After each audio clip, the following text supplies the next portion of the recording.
Bob, you're on. Finally. So today is Friday the 25th of February, and we are here at the Phoenix International UFO Congress, and it's our great pleasure once again to be meeting with our old friend Bob Dean. And I have this feeling that he may be an older friend than just 2 or 3 years. Who knows?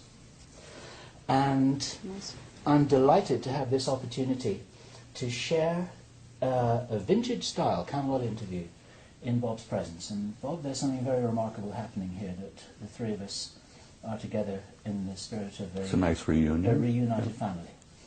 And I'm genuinely delighted to be here. So I'm Bill Ryan from Project Avalon. And I'm Carrie Cassidy from Project Camelot, and we are also both from Project Camelot. An interesting dichotomy. Things get pretty complicated, you know. No doubt about it. So, Bob, the reason we're here with you today is because you made some comments on the stage that I want to challenge you on, and I'd also like you to talk a little bit more about a few other topics, okay? And I think that all the time that we've interviewed you, you always keep a few cards hidden. And I would love for you to start to reveal some of those things. And I realize that, you know, you put yourself in danger and other people in danger when you do reveal too much. And so with that in mind, I assume you're going to be as careful as you ever are. I would love you to disclose as much as you can, because who knows how many more opportunities we're going to have to really get you on camera, and especially in this arrangement with the two of us here, just like old times. Well, you know, I have this feeling sometimes that Bob's going to outlive us both, actually. I know, he looks fabulous, so this, you know, it should be against the law to look so wonderful. At, what, 82? Are you 80? I'll be 82 next week. Lovely. All right. 2nd of March. Fabulous. Happy birthday, Bob. And as I said in my speech yesterday, every time I get out of bed, I'm in a state of shock that I'm still here. But I am still here because apparently I've not completed what I came to do. Apparently not. Well, you're needed. That's for sure. What do you feel you are here to do, Bob? Something which I said to you just the other day is that the information that you share isn't as important as the inspiration that you provide. And I wondered what you felt your job really was. It took me a long time to reach the conclusion of why I really was here. I don't think there's a person on the planet that doesn't at some point in their lives ask themselves, who the hell am I? Why am I here? What's the purpose of life? What's it all about? Alfie, as the saying goes. It took me a long time to come to terms with why I was here. I shared with you some time back about the fact that I'd had a number of past life hypnotic regressions. And that opened a can of worms for me. But it also indicated to some degree why I really had come this time. Because like everyone else, I've been here many times. And as both of you know, I'm sure that the human spirit is infinite, immortal. We incarnate here, we come and go to school. We learn a few lessons, contribute in a small way, in each in our every way. But not many people ever take the time to really sit down and look deeply into themselves. As Yogananda said, self-realization, knowing who and what is living inside this shell that we call a human body.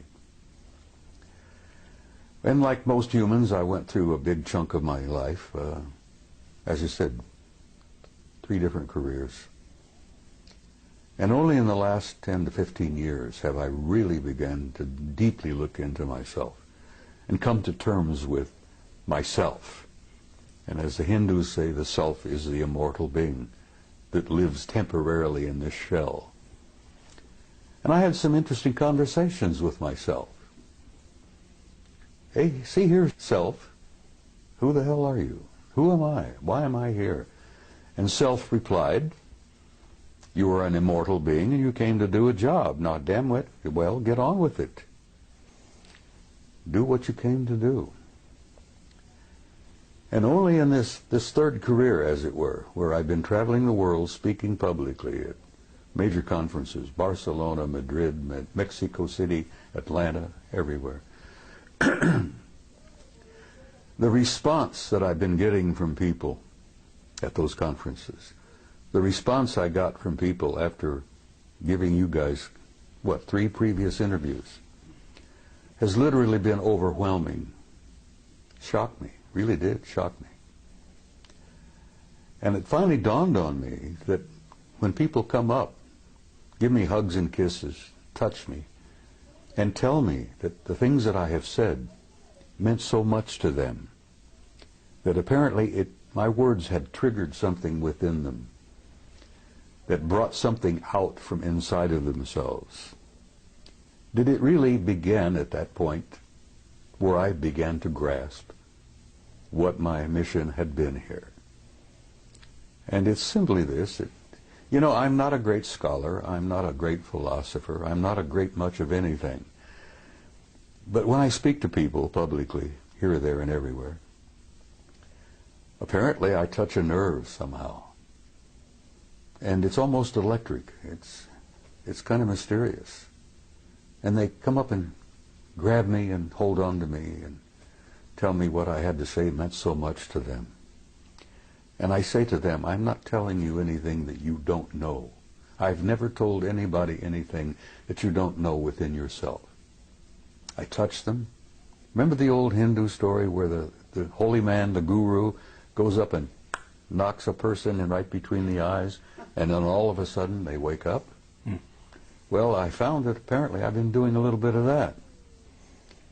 Because I've been reminding people who they are, what they are. And I remind them that you're not just the human body that you see in the mirror. You're an immortal being. You've lived forever.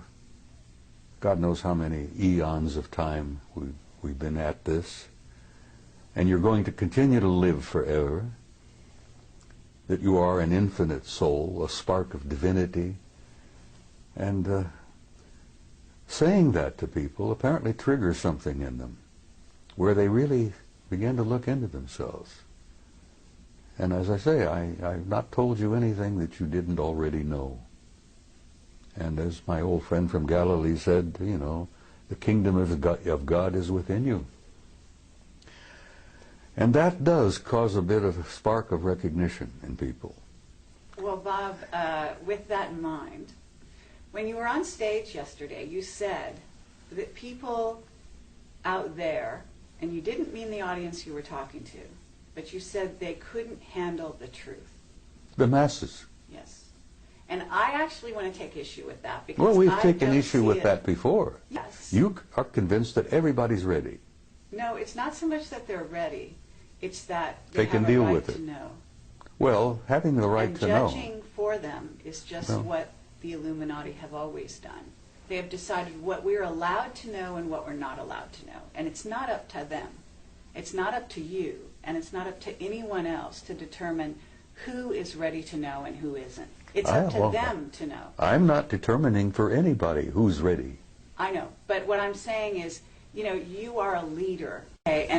And for you to go on stage and say that they're not ready is not encouraging the people and acknowledging the people out there, the young people especially, who actually out there in the masses don't need to go to a UFO conference in order to prove that they're not only ready, but they've been on that page for a very long time. That's why these sci-fi movies are flocked to by the masses around the world. That's why these shows are watched, because not only do they watch them out of curiosity, but they watch them because they remember. Some of them come in at this time, they're coming know. in, yes, they're They know coming in in their with heart. total recall. Yeah. So all I wanted to say to you is that I believe that there are a lot more ready for the real truth than people in the inside, whether it be on the inside from this sector or far in deep in black projects, are willing to give them credit for. Over the last 20 years, I've noticed a change in human nature. There has been definitely an expansion of consciousness in masses of people all over the planet. And I'm gratified by that. I'm encouraged by that. And I've never determined for anyone whether they were not ready or not. And when I made my comment yesterday, I told you that there are a lot of people here who are ready, but there are many who are not. And I used the analogy of Billy Dew, the native boy from New Guinea. When he was exposed to realities that he had never been prepared to be exposed to, it literally devastated him psychically to the point that the kid died. I understand. He literally starved to death. He died from, dehydration in a jungle that was filled with water and fruit and But nuts. Bob, they've been preparing us, and we've been preparing them because we've been working on the same thing.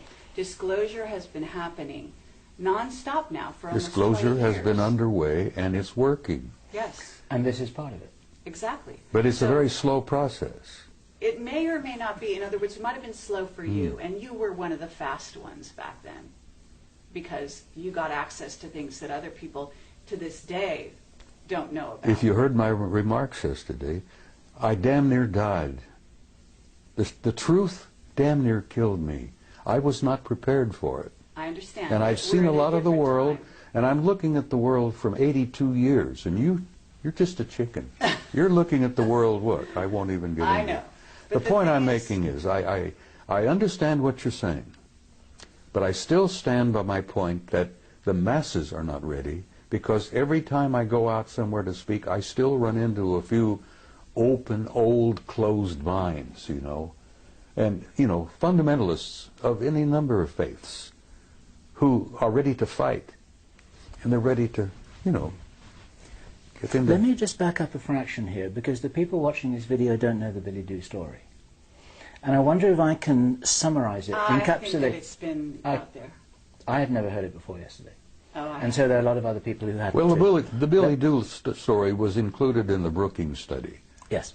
The theme here, it's a true story of a young native boy in Papua New Guinea called Billy Dew, and everybody loved him, and they thought that as a special reward for the fact that he was a lovely young guy, they would show him what the real world, the civilized world, the so-called Western world was like. And they took him on a plane, and they took him to Brisbane, Australia, and they took him to see restaurants and cars and supermarkets and shopping malls and television and movie theaters and all of this kind of stuff, and he couldn't handle it. And this is the story that Bob told in his presentation yesterday. My question for you, Bob, is it possible that that could have been done, could have been accomplished in a kinder, more supportive way that would have enabled Billy Dew to handle the truth? Or was he just dropped in it and then left to his own devices without any support? You see, they didn't really intend to do what they did. And you're right, if Billy Dew had been prepared, he might have been able to survive it. Because the shock of the world that he came from, the psychic shock of seeing the other world out there, was more than he was prepared for. The psychic shock, the spiritual shock to that kid, literally killed him. Yes, he could have been prepared, but they didn't understand that at that mission school in Papua. Their intentions were good. They loved the kid, and they thought they were doing him a favor.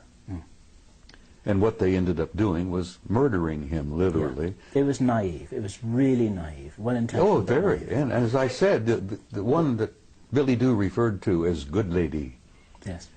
her light didn't burn quite as bright after that event because she realized what they had done. Yeah. But is it possible, using that as a metaphor, this is a story that was built into the Brookings report, and we have to assume that somewhere there are a lot of very smart people, some of whom are well-intentioned, who are taking that into account and planning disclosure with that in mind. Do you believe that it's possible that it could be accomplished well? Yes, it's being accomplished as we speak. Right. As you remember, I went on to tell you that a blunt announcement is not what the people are ready for. Yeah. But they are enduring what I call an ongoing disclosure, a process that's been underway for over 20 years now, maybe longer. where they are being prepared through what I call subliminal education, through movies, books, novels, magazines, you know, even games. To say nothing of Project Camelot and Bob Dean. Well, Project Camelot, honey, as I said, you guys have had an impact on the world that I don't even today really think you two grasp. Your impact has been overwhelming. Well, let me tell you the letters we get. We get letters, we get people coming up to us saying we changed their lives. Exactly. Saying they started from zero and that we opened this for them and they basically are growing in leaps and bounds, and they come to us and thank us. Okay, this is the keynote, is that they thank us for that. And I have to say that we cannot look at Billy Dew, if that's his name, as just a physical body. You talked about eternal beings. This is a soul who came to the planet in a certain state, on a certain level of awareness. Now, prior to Billy Dew being in Papua New Guinea, he could have been any number of other places, and he was probably a star to begin with. Yeah. And there's also the aspect that this kind of thing could have been targeted to maybe the person that was least prepared in that group of people that he was among to handle these kinds of You see, I think Margaret Mead, who I believe was the one who delivered the story of Billy Dew. Who was an Illuminati, yes. Yeah, she was an incredibly bright lady, and she had had years and years of experience working with primitive societies. And I think she was the one responsible for getting that into the study. Yes. And yes, Billy Dew could have been prepared. And can we hear about the people that this changed in a brilliant and wonderful way, whose lives were saved because of it? Because I had a young woman come to me just about a half hour ago, and she's from Puerto Rico. And she said, I have a child, and he is a crystal child, and you saved my child's life. That's what she said. Well, I'm not And surprised. she said, because you interviewed, in this case, it was Jessica Schaub. Regardless of what you think about Jessica's information, and she was young and inexperienced at the time I interviewed her, but there are children out there who saw the mirror of themselves in her awareness and her willingness to embrace this cosmos of which we are a part. And so what I would submit to you is, here we are in 2011, that human consciousness is almost like an animal that's growing as a unity in leaps and bounds, okay, at this time. And you know that we have incredible energies coming into the earth facilitating this growth at this time, unlike any other time in history. And there are many scientists, people like Paul Laviolette, who can substantiate that scientifically for the people that are listening. But the point is that we can't go back to the Brookings report because it's no longer applicable. Well, if it ever was. It is still national policy, Yes, whether you like it or not. But those are incredibly conservative old men who actually need to be booted out of office. And they're Whether not you think running they should be anything. booted, I agree with you that there are hundreds of thousands of them who should be booted out of office. I've known hundreds of them in my own time. Now, Carrie, I don't disagree with you on what you're saying. That's all. Well, the only disagreement we may have is the timing. Absolutely. Have you noticed the people taking their revolution into their own hands lately? Of course. Okay, these people That's part are of an not expansion. just ready. That's part of an Change the expansion of world. mass consciousness. Exactly. That was inevitable. Absolutely. And some of the philosophers have been predicting that for years and years. And let me tell you something else. You ain't seen nothing yet. And I believe you. Just hold on. I believe you. The next 10 years, I hope the hell I'm not here. I want to go home, really. I'm tired. But the next 10 years are going to confront you with things you wouldn't have dreamed before. Absolutely. Now, Rich Dolan just did a wonderful speech. He did. He always does. Yes, he does. And he talked about the fact that there is a almost separate society out there. There is. You could even call them a rogue, secret military group who has created a whole society that is based on technology that is not in the public domain, that is based on concepts robotics, nanotechnology, genetic they manipulation. Absolutely, and they have money galore that they've basically stolen, secreted, taken from drug money, and supported these black projects that we at Project Camelot have been pursuing and interviewing people about. Projects for the 5 years American now. people have been financing for years Absolutely. without even knowing it. So the point I'm trying to make here is that if you look at the earth and you look at humanity, we have two groups. We have a rogue group that is living, maybe we even had a witness that said 10,000 years ahead of this group. So you've got the masses of humanity here, and you've got this rogue group that's flying interluminally. Is that superluminally, right? Right. Outside our solar Hyperluminal, system, whatever you wish to call it. solar system, etc. They've got bases on Mars and the Moon. You're talking about craft outside the rings of Saturn, which in your presentation, which is fascinating, and I'd love you to address some of that. But the fact of the matter is that we have two groups, and they're hugely divided. Mm-hmm. And that division is to the detriment, very, very seriously, of the masses. Of course. And so it's bridging the gap that we're all about as a world at this time, in my view. Okay, that's what revealing the secrecy is. It's all about taking that river of division and bringing those two sides together. And you're one of the main people at the forefront, the avant-garde, along with Camelot and many other people that we know and respect, to bring those two groups together, to fill in and to reveal that place in between. She makes a good argument, doesn't she? Do you believe that there are enough white hats behind the black curtain to really be able to make a difference now that couldn't have been made 10 years ago? Yes. Right, that's an important thing to say. Some of those will be watching this video because they want to know what you're saying. They want to know what we're saying. What would you say to them? Because you can talk to them personally right now. Listen, I've met some of them, and they have told me that they support entirely what I've been doing. And I shared this with you before, that at one point, some years back, certain individuals, the black hats, put out a contract on me because I had gone from being a nuisance to being a threat. And they literally thought they could eliminate me.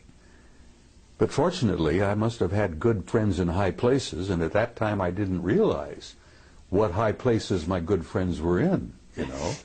And the word went out to leave me the hell alone. And here I am, at 82, still alive and ornery and kicking. God, I'm getting tired of being here. But the point I'm making is, even the white hats and even the black hats have made some progress along the way. And they've expanded their consciousness quite a bit. Yes, no one's immune from this process. That's right. And so, you know, I basically am very hopeful about the future. The human race, the human species, it has a tomorrow. And I feel that's important to share with people. You know, women with young kids. Will my little child grow up? What kind of a world will my kid grow up in? And I try to reassure them that your kid has a future and that tomorrow is going to be much brighter than yesterday. And some of the white hats and some of the black hats all understand this thing, which is why I'm allowed to continue to focus and travel and do this and that. And I actually have been given encouragement from some of the powers that be. I've been encouraged by some of the guys with all the money. Okay, well, with that in mind, Bob, now that you're all warmed up, what is it you haven't told us? Oh, my God. Can't you keep her under control? Nope, no chance. Carrie, a year ago at Laughlin, I gave you an interview where I thought I would shock the hell out of you.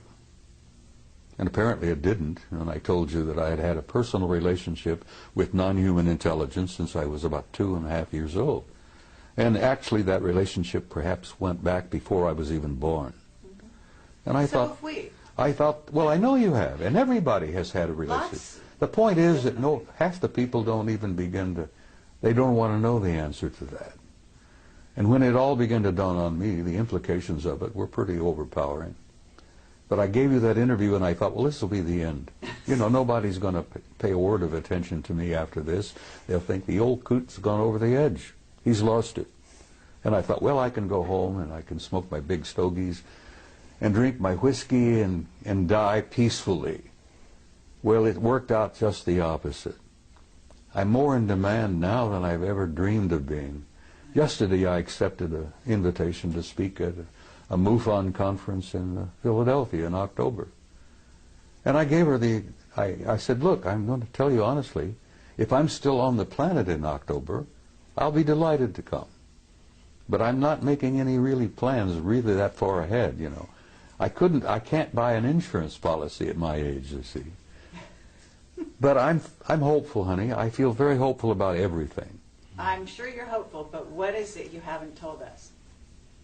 Because I believe, look, we've got time travel. There's issues with that. We've got travel through jump rooms to Mars and so on. I'm sure you've been exposed to some of that. You did share a little bit of that with me on my last interview with you. But I believe that that was the tip of the iceberg. And I don't know how far you've gone down the rabbit hole, but I imagine it's a lot farther than you've revealed. And I feel sympathetic with Alice because, yes, I've been down the rabbit hole. Okay. And you feel, I know you're a very conscientious and loving individual, and I know that there's some things you want to reveal and some you don't because you want to protect people. And I don't think you have a whole lot to protect in terms of yourself at the moment because, as you said, you're protected.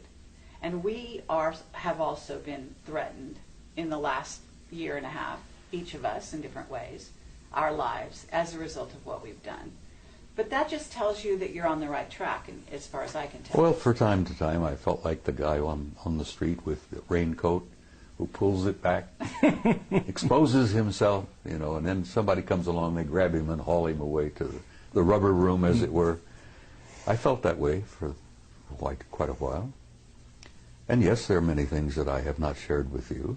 How about this? Wendell Stevens passed on recently, and he was a very good friend of yours. I knew Wendell for 35 years. Okay. And you told me that Wendell said some last words to you. Would you Well, share Wendell that? and I had shared a lot before he got really sick, became ill. I had encouraged him for a long time to admit publicly that he himself had had personal relationship with some of them. And he said, Bob, I can't do that. He said, every ounce of credibility that I've had over the years will go down the tube if I say that. And I understood what he tried to say. He was getting older and he didn't need any bumps in his life before he departed. He was feeling bad and he felt, he knew he was leaving. And he says, I don't need any of that heartbreak and that upset stomach.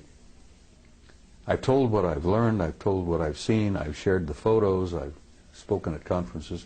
He literally created this World Conference in 1991. The UFO Congress. And I had the privilege and honor of assisting him in putting that together in 1991.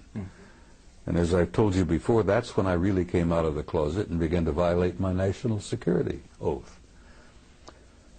I wanted him to hold on and be here for the 20th anniversary. But he went home in September. And I loved him dearly, and I love him still because I know he's alive and well. There is no death. And when you come to terms with that, it's kind of a shock. The people who buy tombstones and buy the little plots in the cemeteries and all that. And I say to them, you guys don't understand. Because once the spirit leaves, that's nothing but a husk. Burn it up, sprinkle the ashes, and go on. Imagine how much real estate could be saved if we did away with cemeteries. Anyhow, I'm shaking up some people, I'm sure. There are traditionalists out there who will hear this and think, he's out of his damn mind. But yes, there are things I haven't told you, and there are probably things that I cannot tell you. I think I told you in that interview. What would happen if you did, Bob? Didn't I share with you that they had taken me away for 6 weeks? And that they brought me back 5 minutes after they took me? Okay, I would love you to do that, but I would also like you to say the last words that Wendell told you, because he said some very specific words about what's going on here on the planet. So he told me that from what he'd learned, that we were in for some difficult times. But beyond that? Beyond that, he said, I'll see you tomorrow. Beyond that, though, well, I'm going to reveal it then. I mean, he basically said they're in control. The people, the beings. He in knew control. that, and I've said that essentially. Well, you know, how did he phrase it? You know, well, I will go back to my interview with Bob Bigelow, and I'm banging on the table, and this was years ago when I still got frustrated and expressed my, vented my spleen, as it were. And I'm sitting with Bigelow. I bought him lunch, by the way. Now, I'm one of the few people who can say I took a billionaire to lunch. Anyhow, Bob, if you're watching this, you remember our interview, our talk. I'm banging the table because I was so frustrated and aggravated. And Bigelow said, calm down, Bob, calm down. He says, everybody has an agenda. And I said, yes, that's one of the things I'm angry about. Everybody's got their own damned agenda. And he says, Bob, there's only one agenda. Only one agenda. And I says, what is that? He says, it's their agenda. Always has been, is, and will always be until we grow up. Now, Bigelow shared that with me. Wendell shared that with me. He said he'd learned that, there's only one agenda. They're not only merely in control, they've been in control from the beginning. And they are controlling disclosure. Okay, and they are deciding whether the masses are ready or not. And who is they? Sweetheart, there is indeed a galactic federation. You may think that's a joke. You may think that's a little funny thing from the Star Trek series and all that. There is indeed a galactic federation. And the headquarters is not even in our galaxy. Now you put that in your pipe and smoke it. That there is a federation of advanced intelligence in beings throughout the universe, and the latest figure, 200 billion planets in our galaxy, 200 billion galaxies in the universe. It's probably much, much more. But there is a federation, there is a control, there is a purpose, there is an agenda, and the survival of this species on this tiny zoological garden is important to them. And they are in control of disclosure. They could end it tomorrow if they chose. They'll end it when they have determined that the masses on the planet are ready, and not one instant before will a disclosure literally, in the big way, take place. Now, as I pointed out to you also, it's been my experience, and I've had first-hand experience with this. I've never spoken at a conference in the last 10, 15 years where there wasn't at least one or two of them in the audience. And like Ingo Swann, I've developed the ability to spot them. And I've even had them come up to me. And I think I shared this with you on that interview, where they come up to me after a presentation, shook my hand, and told me how much they appreciated what I had to say. And I've learned that they attend these conferences not to listen to what the speakers have to say, but they're monitoring the response of the audience to what the speakers have to say. Sure. Because they're monitoring of us, their evaluation of our condition is incredibly powerful. There are a bunch of outstanding experts in that group. And as I said, they've been with us since the beginning of time, literally. They created us initially. They genetically manipulated us. They plucked those golden apples and turned us into what we are. Now that process is still underway. Those golden apples are still being manipulated, and we're learning to do that ourselves. Right. But I will say to you again, the psychic shock of learning all of this all at once would be like Billy Doo. People would, and I've run into them too, honey, and they don't want to know the truth. There's a gut feeling in many people, knowing spiritually, I think, that the truth is more than they can handle at this moment. You see, what I heard Bob saying yesterday, he didn't say that, listen, the movement towards disclosure is something that is ill-considered and unwise, and people have got to be kept in the dark forever. I think Bob was saying that it can't be done in a way that some people are thinking, with reference to Obama calling a press conference and say, okay guys, we've got this little secret, so listen up and we've got something exciting to tell you. Well, he's not going to do it that way, and Bob was explaining that it's been happening for quite a while. It has to be a gradual and it's process. an ongoing strategic process in which people are waking up in waves. And the ripple effect is actually supporting the disclosure movement, and we're part of it, and other people are part of it, and Bob's part of it. Exactly. And I think all Bob was saying was that it's not happening in the way that some people naively think. Is that? That's exactly what I was trying to say. They're not going to be Billy Doob. They are the ones with the agenda. But actually, I actually want to challenge that. Okay? Well, challenge away, kid. Because, no, it's an interesting concept, and it actually could be debated. In other words, what's the level of free will of this humanity? Because at certain stages in its development, this may be true. They are in control and have been in control. And Wendell knew that before he died. Right. And it depends who we're talking about, they. But I would submit that this humanity that is waking up is about to take those reins into their own hands. They're and that is waking up. exactly what some of those groups are very afraid of. Some of them? Yes. Well, perhaps. Because there are groups multidimensional beings. Carrie, there are people out there, intelligences out there that don't like us very much at all. Exactly. Like the two scientists who shared this with my retired commander from the Navy. He was a fusion specialist. What is it? The other element, the other level of reality? I forget. I'm having one of those senior moments. You will forgive me. You're talking about free energy. Are you talking? Yeah, well, yeah. He was talking about.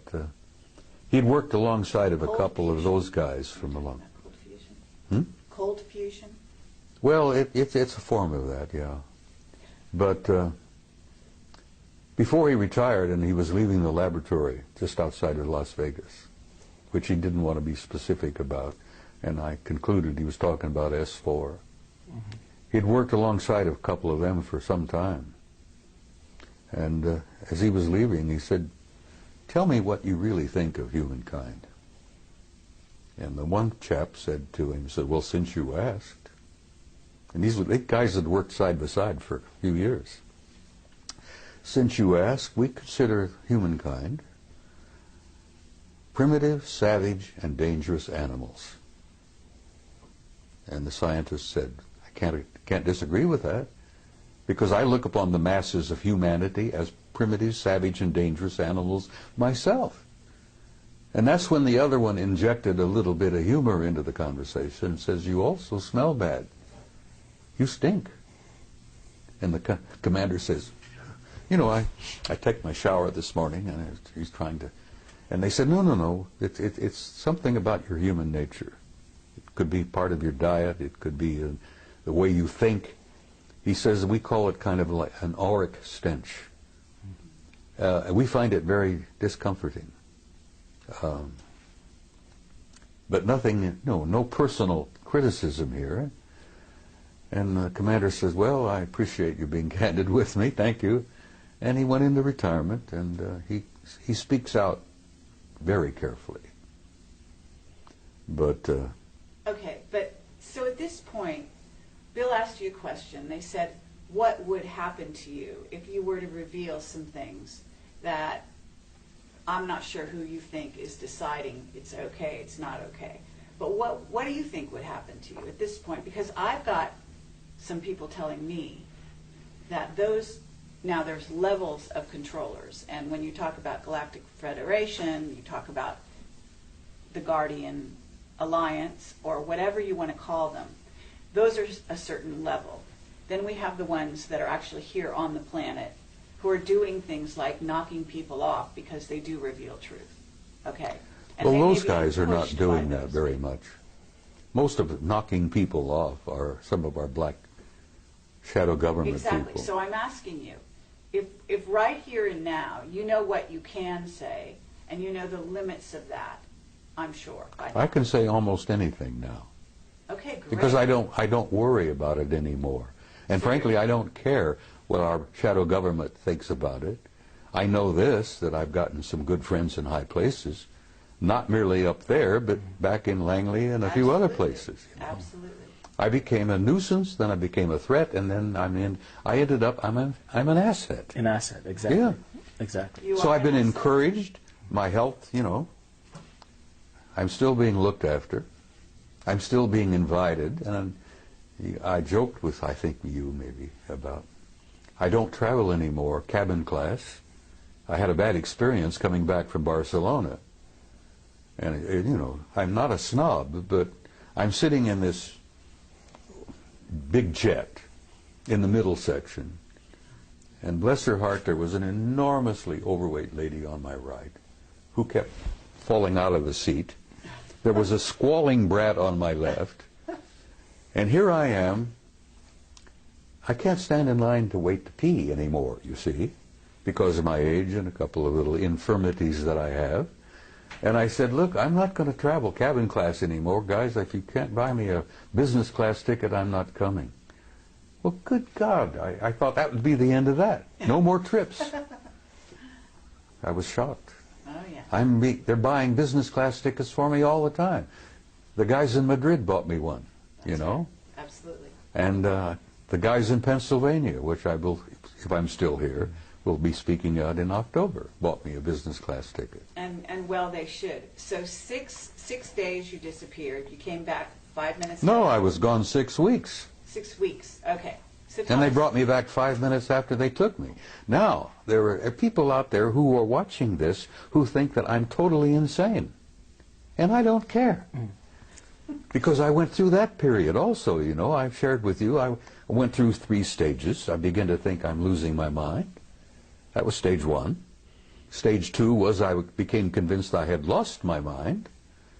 Now I'm in stage 3. I'm sane, and the rest of the world is nuts. And whether you guys like it or not, that's where I am today, and I'm comfortable there. In support of you, Bob, there's a guy called Michael Ralph who published a book called The Mars Records. Have you heard his story? I've heard the name, I think, but Okay. I'm not familiar with it. In a nutshell, Michael Ralph, who worked, I believe, for the US Navy, recovered memories that showed that back in the 1970s, he had been taken to Mars on a tour of duty that lasted over 20 years. And when that tour of duty was completed, then he too was returned back to his original timeline the moment after he left it. Doesn't surprise me a with bit. his memory wiped. Now, you can't get mainstream establishment scientists to listen to that without saying poppycock, balderdash, can't be. It's like Stanton Friedman says, they say it can't be, so it isn't. But we're not trying to talk to the mainstream scientists here. We're probably They're the worst. we're probably talking to the 12-year-old kids who say, yeah, that sounds pretty cool and it sounds real to me. Well, your 12-year-old kids are more broad-minded than some of our establishment scientists. And they will be establishment scientists later. Well, someday. And well, that's because they haven't been through our educational system. That's right. Their minds have not been stunted. Been programmed Yeah. for a number of years. It's been very clear to us for quite a while that we're primarily talking to the future establishment. Of course you are. Not the present establishment. You're talking to people of tomorrow. We're talking to the kids.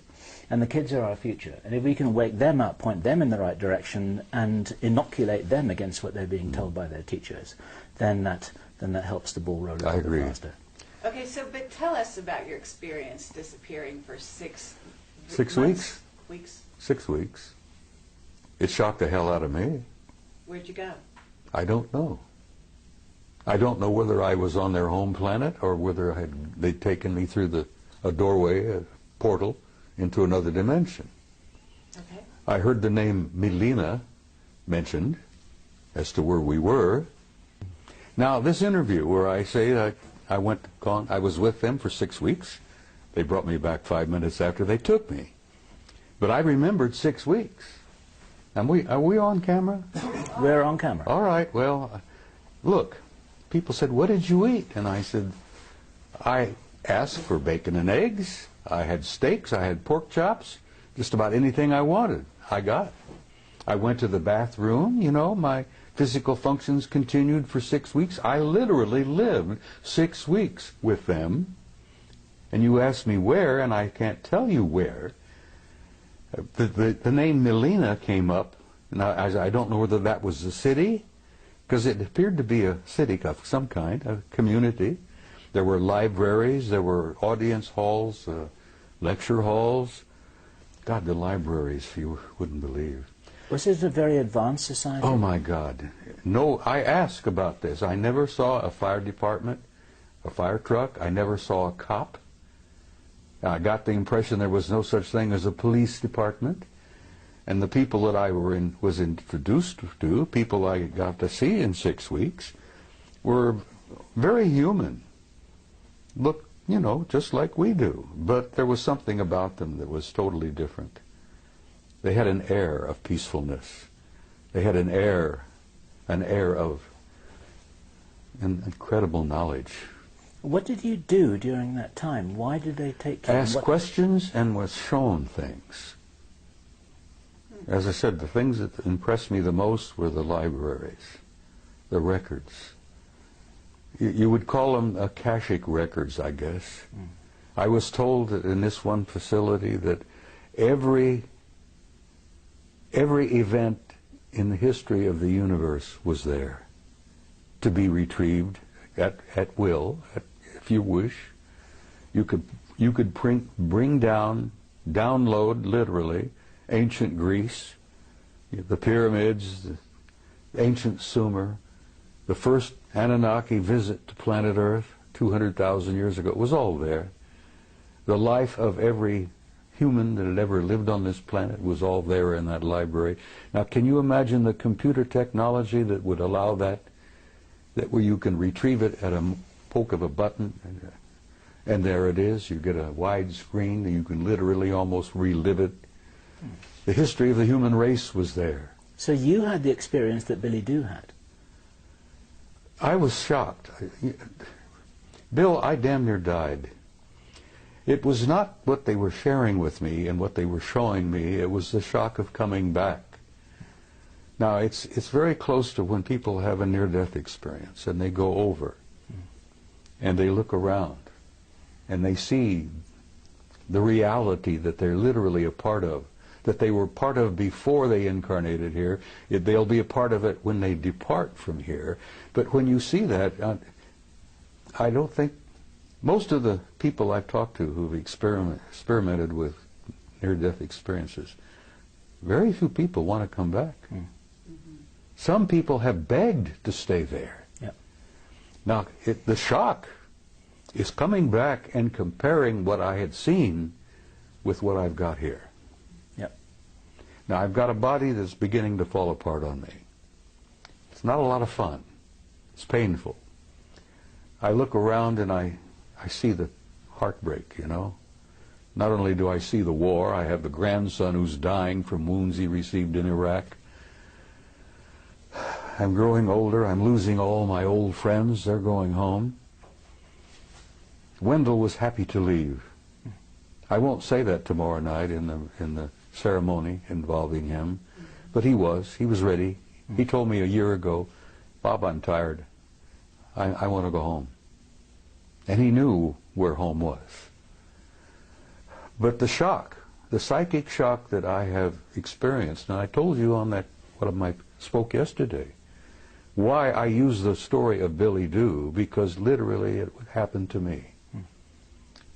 The psychic shock of seeing what I saw and being exposed to what I had been exposed to and coming back here.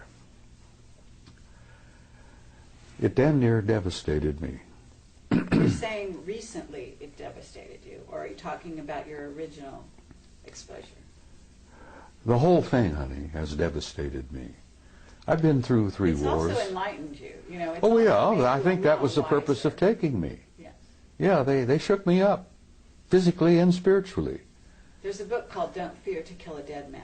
That's the title. Don't what? Never fear to kill a dead man. Huh. You know, humans, before you're awakened, for all intents and purposes, You're asleep. you're asleep. Mm-hmm. Well, It's I've been a form of asleep. death. I've been asleep. So You know, it is I've a shock to had wake three up. marriages. I fought in 3 wars. I've had 3 careers, And I jokingly say, make that 4 wars after looking at my second marriage. Anyhow, the shock of coming back and... What year was this, Bob? What year did it happen? Oh, God, it was somewhere around... I came out of the... I started speaking publicly in '91. It must have been in the early 2000s, 2002 or 3, somewhere in there. You mean that's the year when you had this experience you're talking about, where you... I was gone for 6 weeks. You were gone for 6 weeks. Then I find out I was only gone from here for 5 minutes. Now you try to put that in your pipe and smoke it. And when I jokingly told you earlier that, you know, I went through these stages where I thought I was losing my mind, and I convinced myself I had lost my mind. And now I'm at stage 3 where the rest of the world is nuts and I'm the only sane person there is, other than you nice people here. You see. Thank you, yes. Yeah, but that somewhere in the No, I think that we're all in 2003 or that place. 2004. You know, No, we're not all in that place. Yes, 90% of the world is still in dreamland. I mean people like us, people that have been through experiences like this. We do tend to look at the rest of the world as if they're crazy, because they appear crazy. Well, look at the wars. War is insane. A sane person would never go to war. Exactly. Well, the 6 weeks I spent with them, and of course, I see them regularly. I really am. They take me aboard ship. I've been on board their ships many, many times. You know, I get an evaluation. I think I get a kind of a healing. Okay, do you want to describe the beings you're talking about? Well, aside from the medical guys that look me over and work on me on the ships, which are extremely tall and very thin, they're well over 6 feet. 6'5", maybe 7 feet. Very thin, very trim. They're not emaciated. I mean, they look very healthy. But aside from that, they look human. I've never gotten used to the way they look at you. That really is disturbing. And if you ever encounter one, and you may have, very likely you have, the way they look at you is disconcerting, because they have a way of looking at you deeply into your eyes, and they lock onto your eyes, and they don't break away. Now, we humans don't do this, because we humans have a tradition where we look into each other's eyes, and after a moment or two, it becomes somewhat threatening. Yep. You see? So we human tradition is, don't look into someone's eyes because you're a threat. Well, they look into your eyes, and they look through you. Or you're in love with them. They look literally like they're reading you. And I found out that that's exactly what they're doing. Sure. And every time I've face to face with one and they look into my eyes, I find it kind of an awkward situation.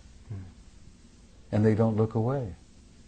And you know that they're looking right through you and reading every damn thought you've got. Now that's disconcerting. But I assume that when they do that, it's in a non-judgmental way. Oh, they don't judge you. They don't have to judge you. Good God. If there's any judgment involved, we judge ourselves. Yeah. That's the other part of it that is so shocking.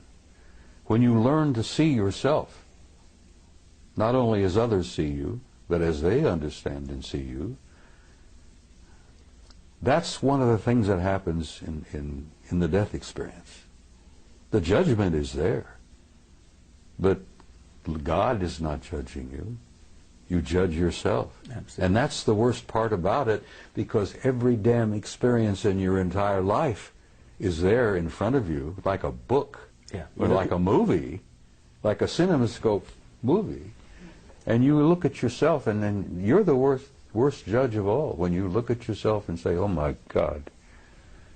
Because in the death experience, and I've been through that hundreds of times, you feel the emotions of every person you've ever been involved with in all of your lives. Every hurt that you've ever given someone else, every insult that you've ever given anyone else. You judge it, you see it, you feel it, you literally feel it, you relive it. Well, visiting with them is almost like a near-death experience. But the psychic shock is coming back and comparing what I saw with them and what I have to see here every day. Little kids on the street that are hungry. People waging war. The people being gunned down in Tripoli by Gaddafi. And I've learned over the years to look around and pay attention. I don't miss very much. I've trained myself. And when you see that and you feel it, and it breaks your heart to see that and to feel that. And then you understand, I think, why I want to go home and where I'm tired. I really am. But I'm going to hang around a little longer because I have been told to. And you're a guiding light to many people. I had one of the best compliments I've ever received yesterday. A young man came up to me and he says, "You know, you're a bridge builder." And I says, that was the origin of the old word pontiff. You know, with the Pope? Yes. The pontiff, the bridge builder. Sure. People don't know that. Many people, even most Catholics don't know that pontiff means builder of bridge, builder of bridges. And that was a compliment, and I gave him a hug, and I thanked him for that. Because that told me that, yeah, maybe I've been accomplishing a few things. Maybe you've done more than you think. Well, if you say so, but I'm holding on to enough ego to live. Because you can't survive on this planet without a little bit of ego. But I don't think I have any vanity left. Well, for every person who comes up to you in person to give you a compliment, there are 1,000 or 10,000 who don't, and who feel the same thing and they never communicate to you. This is what we've discovered. Thanks to you two guys. As I said, you turned me into a damn celebrity, and I didn't want to be. All we did was take a camera and point it at you. And the rest is history, as they say. Some of the vegetarians who are watching this, perhaps, will say, shame on him. Bacon and eggs, ham, pork chops, and all that. It's been my life, for God's sake, you know. Well, they fed me bacon and eggs, ham, pork chops, steak, anything I wanted. And people have said, when I've shared this with a few, were you perhaps eating vegetarian and didn't know it? Maybe they made you think you were eating steak. And I said, well, maybe they did, but it sure as hell tasted good. Tasted like a good T-bone to me. And the bacon and eggs were superb. Well, what did they eat? Well, I'll be frank with you, I don't know. I never watched them eat. They never ate in front of me. But they sure as hell looked healthy. So not any of them had missed many meals. Did this experience only happen once, Bob? That experience, being gone 6 weeks and taken there wherever I was, as I told you, I didn't know whether I was in a city, on another planet, or wherever. Maybe I didn't slip through a portal into another dimension. Okay, Bob. That happened once. But I've been aboard their ships many times, and I've met many of them face to face, almost regularly. Now, I get into an altered state in the middle of the night. I've been doing a lot of remote viewing. And I can put myself in an altered state, like Ingo Swann, Joe McMoneagle. And I go out. But sometimes, when I'm in that altered state, they come in. And I chided them for this, and other people who've had this experience will agree and understand what I'm saying. I've chided them with this. They pour information into my head that's like Niagara Falls. I mean, it comes pouring in, and I'm almost unable to deal with the volume of it. But I've asked for that, so I can't complain about it. But it Information about what, Bob? Everything.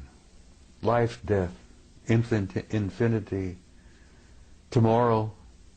Yesterday I told you in an interview that I've come to a point where I really can't tell the difference between yesterday, today, and tomorrow. Because with my recall of past lives, that is as vivid as living again. Sure. And here I am at this moment in time, in this place, going through this.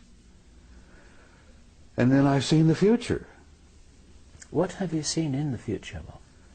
Well, the thing that keeps me hopeful and positive is that I've seen a gorgeous future. I've seen a beautiful future for the human race. I've seen a future for this species like I saw at Melina for 6 weeks, of what it can be.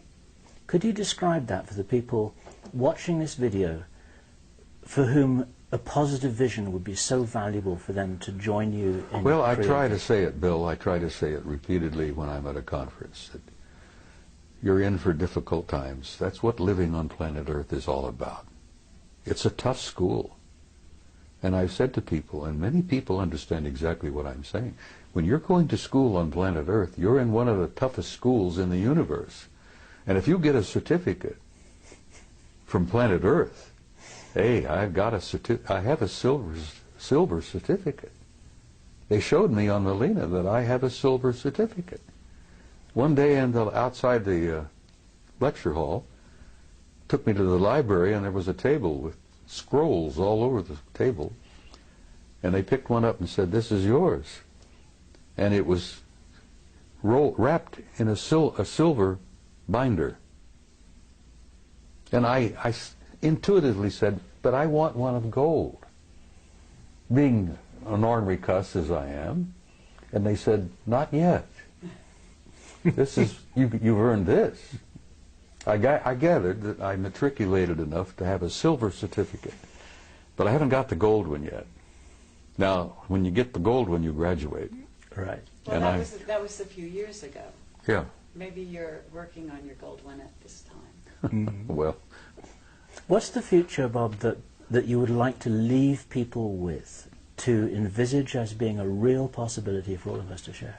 well, it's difficult, Bill. I mean, I try to put it into words, because so much of my conversations with them has been talk about subliminal. It's been a psychic exchange where they show me and share things with me where words are never needed. I think you understand what I'm saying here. I understand what you're saying. I guess it's a type of telepathy. Because I had seen many times in my visit there that they didn't seem to talk to each other verbally very much, but they all seemed to know what each and everyone was doing. They were communicating with each other subliminally. I would leave in closing, just briefly, there is no death. People should not fear death. Now, there are a lot of not very nice ways to die, but there is no end. There's no death. Everyone is a spark of pure divinity, and there is a God. And that is something that I need to stress again and again and again, because I've been asked, am I an atheist? Do I believe in God? And I say, no, I don't believe in God. I know, because I've experienced that. So I would tell people who are troubled, worried, that the next few years are going to be awkward and difficult, but that's what living on Earth is about.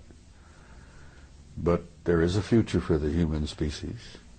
The race is going to make this transition, and at the other end of this, it's going to be glorious. And I tell mothers, I said, your kids, your grandkids, the future will be theirs. And then, like I said in Barcelona, which the Spaniards seemed to appreciate, your children and grandchildren are going to the stars. And they seem to like to hear that. But it's true. And we are, as a species, as a race, going to go out there and take our rightful place with these other incredible cultures and civilizations. And having seen the future, I'm hopeful. And, I have this good friend from Galilee 2,000 years ago, who was and still is my best friend, who tried to make that point again and again and again. And those of us who were with him at that time were a bunch of nitwits, and we didn't begin to grasp what he was trying to tell us. But he really essentially was telling us what I've just told you. The human race is not a mistake, it's not an accident, and there is a purpose and there is a meaning in life, and there is a future. And don't be afraid. And that's about all I can say. For me, Bob, that's a fabulous message to end with, and thank you. Thank you for that. Thank you, Bob. Do we have anything else? We have nothing else. We have to nothing add else. To that. Oh, I know you do. Lovely. You have questions you haven't asked yet. Well, we're gonna let you go at this point, unless you have something that you haven't said after all this. There's a hell of a lot I haven't said. Well, But, as as I this, jokingly told but you I one give time. a lot of rain, Well, believe it or not. Even though I jokingly like told you one time, and I'm serious. If you give me a good Jack Daniels, I might go on for 2 hours and tell you things that would curl your hair. Well, Being a gentle lady as you are, I could share things with you that you wouldn't believe. well, I'd like you to try. Let me tell you something else that Yeshua said. He said, there are things I could tell you that you could not bear. But he was talking about life on this planet. Sure. And as he was getting ready to leave, he said, the prince of this world comes. He has no dominion over me, but I will send a comforter to you until I see you again.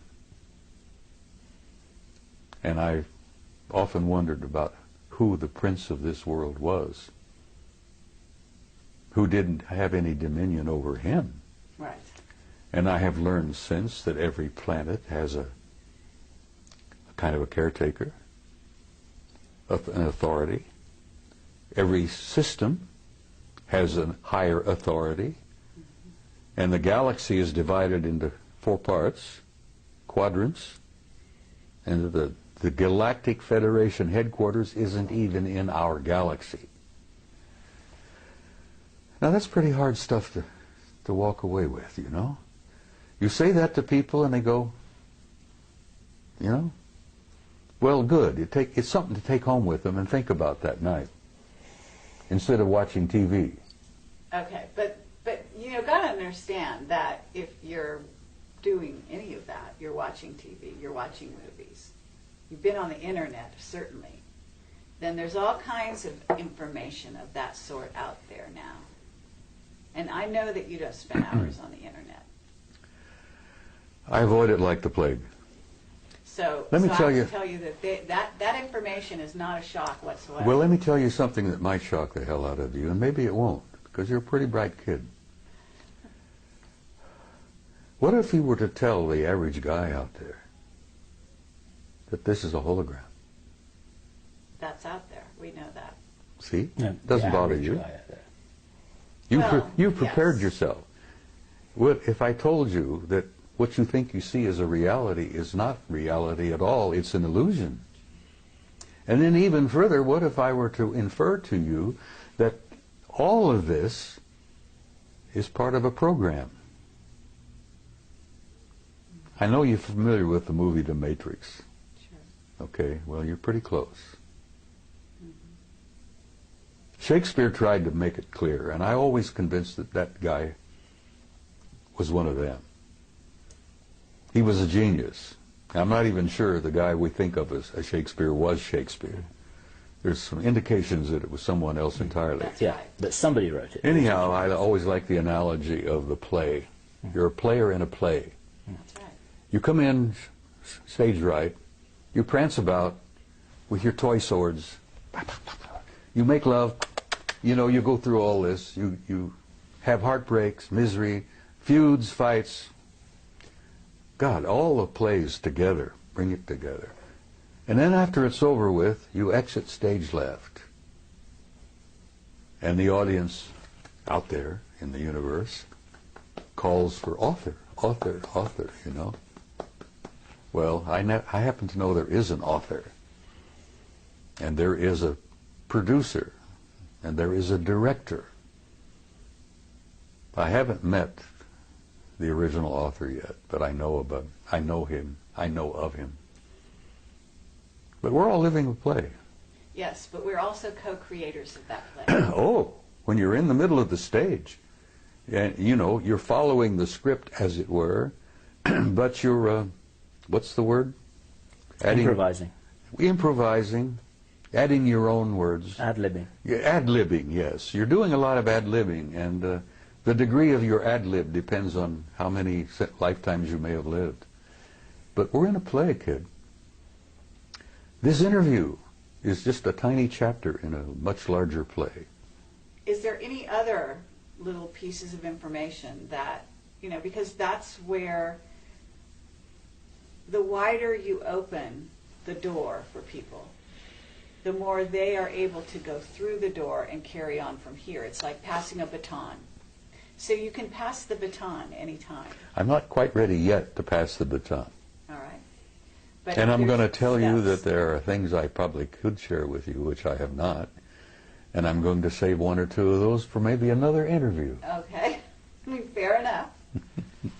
We're not going anywhere. We're gonna be here for you anytime you ask.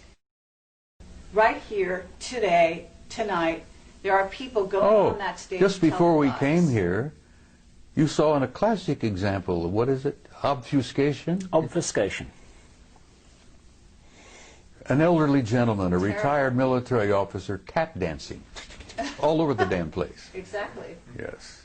And he didn't fool anybody. No. So that's Least what of I'm all- saying. Right the scales. Throw out some truth. I did. Yes, you did, but you don't. Life is everlasting. Life is infinite. No, not the philosophical. You're an immortal kind. being. Well, those are the only things that really interest me anymore. I know. I hear you. Now, I know what you're looking I for. don't You're have looking any for the Jack down and Daniels dirty reference, no. stuff about politics, the military-industrial group, the shadow government, the next major catastrophe. Well, I wasn't going to ask you to predict the future. That I wasn't going to do. Well, I already did. The future is Yes. bright, but there's some Absolutely. The bumpy. very long There's a range, bumpy that's road very safe. between now and I hear then. you. All right. Are we done? What I would like to say, Bob, is that this is good enough for me. And let me shake your hand a second time. Thank you. Thank you, sir. Thank I look forward to the next one. She's never quite finished, is she? No. She's never quite finished. Well, I love her dearly. I've adopted her, sort And of. so do I. Okay. Well, thank you very much, Bob. Sweetheart, it's my pleasure. You take care, and we'll come and share some Jack Daniels and talk to you off camera. Is it permissible badger for me you to some sip more. Jack Daniels on camera? Sure. Well, okay, we'll do it next time. All right. Watch out, because I'm going to hold you. Closer I get to departure, I might share a couple of things Okay. Well, with you have my number.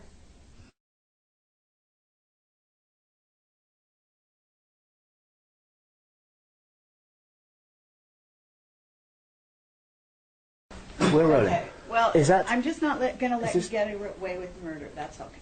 Oh, Bob. Oh, I would never think of that at all. Yeah, right.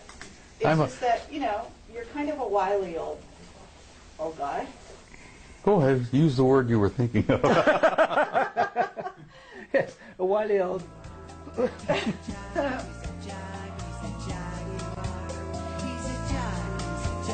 Look, I've been called so many names. People have to get in line to insult me anymore because it doesn't bother me.